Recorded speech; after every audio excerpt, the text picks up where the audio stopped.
How many of you have seen this disturbing video of kidnappers who are holding their victims and their victims are crying and calling them for help, even begging them?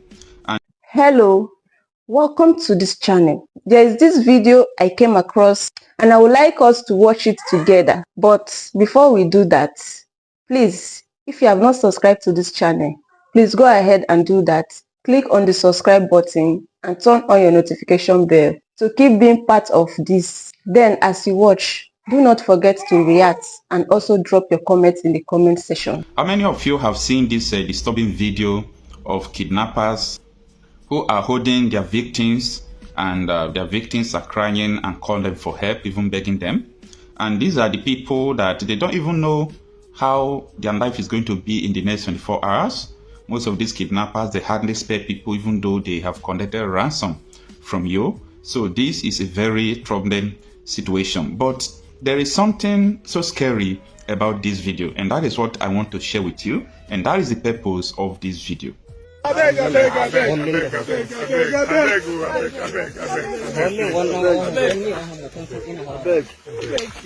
see your picking. Show come. Mommy, see your picking. Mommy.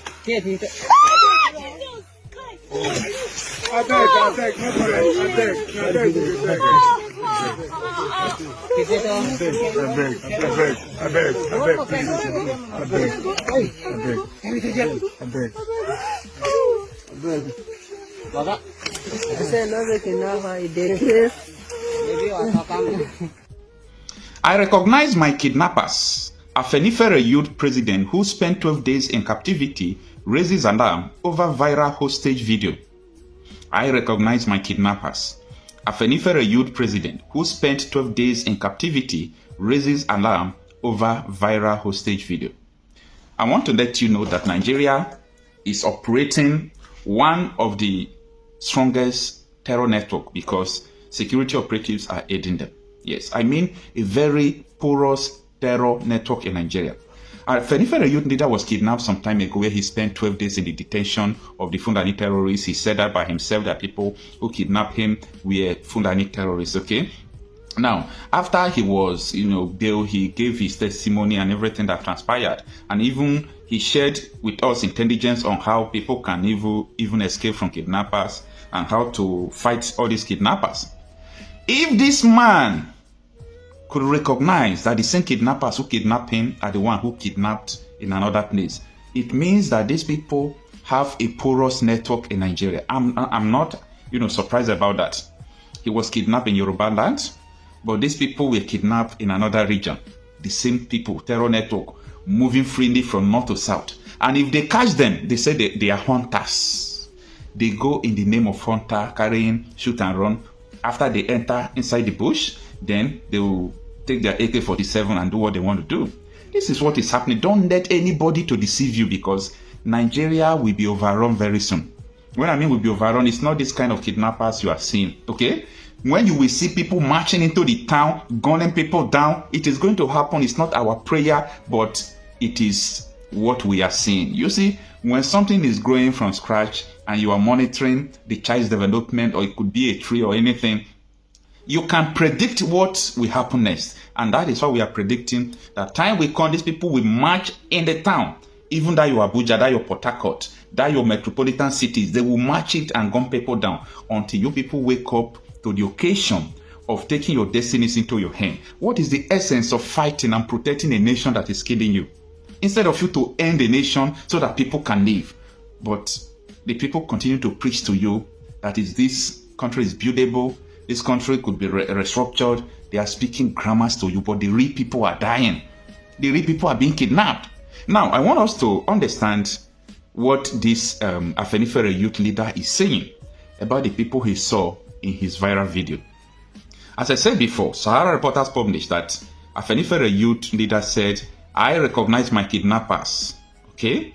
Now, this is what the article reads. The national youth president of Afenifere, Prince Enionda Ojajuni, has raised an alarm over the disturbing video currently circulating on social media, which shows a group of armed kidnappers holding several victims hostage. The article continues. In a press release issued on Thursday, Prince Ojajuni disclosed that he has personally identified at least 2 of the men in the video as members of the gang that previously kidnapped him during a recent trip to Abuja. Calling on the Department of State Service DSS, the Nigerian Police Force, the Nigerian Army, and the governors of the Southwest, Ojajuni urged immediate action to track down the perpetrators and rescue the victims still in captivity. Out of the article, my dear brother Ojajuni, I like this guy so much, but sometimes we should be able to understand our problem and reason properly.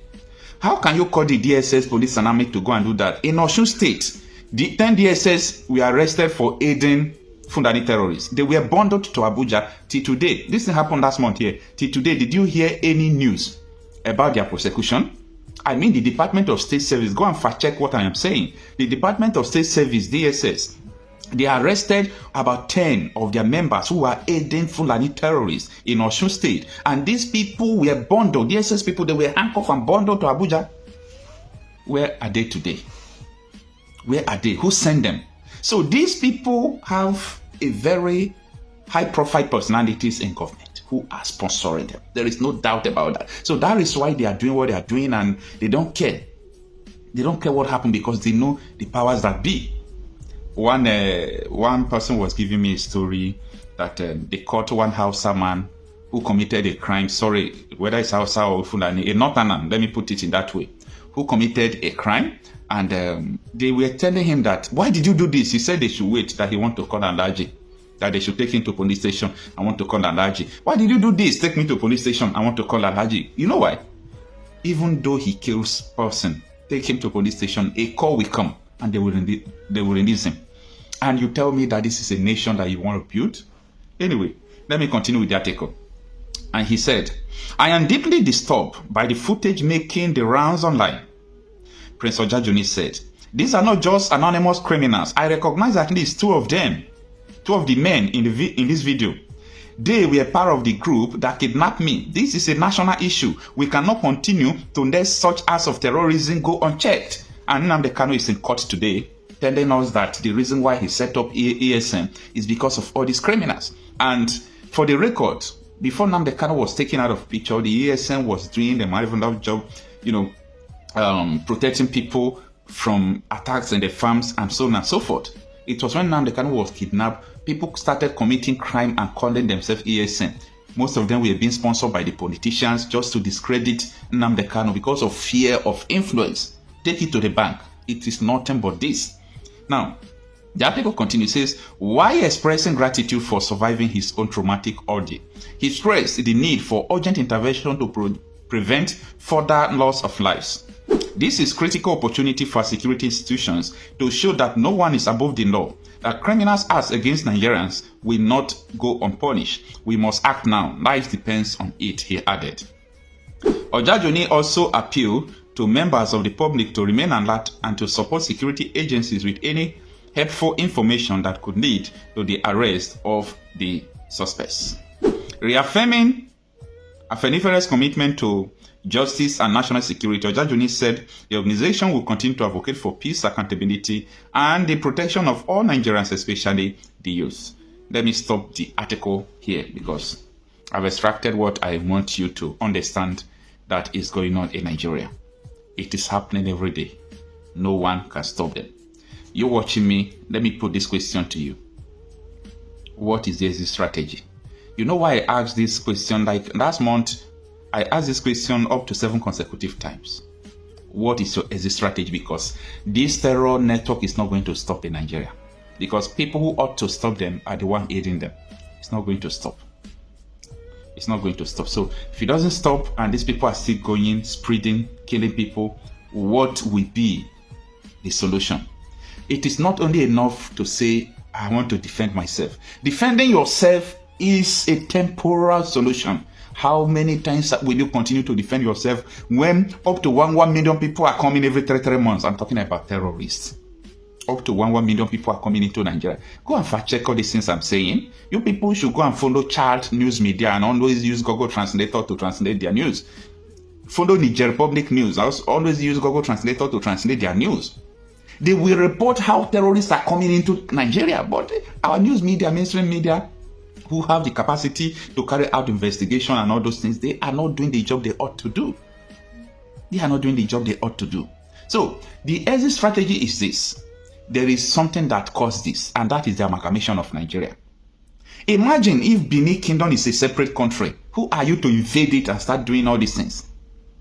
Who are you to invade it and start preaching different things and start telling people about Sharia, start telling people about all these things? If Biafra has their own country, who are these people to do what they are doing? Thank you for watching this video. Please leave your contribution in the comment section and also do well to subscribe. I'll see you in my next video.